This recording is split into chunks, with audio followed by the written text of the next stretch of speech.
Merhaba, ben 12 yaşında bir Uygur'uyum. Akrabalarımı Çin'in eline teslim edeli tam 11 yıl oldu. Çin'in iğrenç planlarında teslim edeli tam 11 yıl oldu.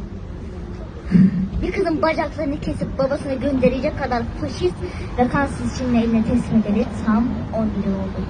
Çin'i yok etmek için yemin edeli tam 11 yıl oldu.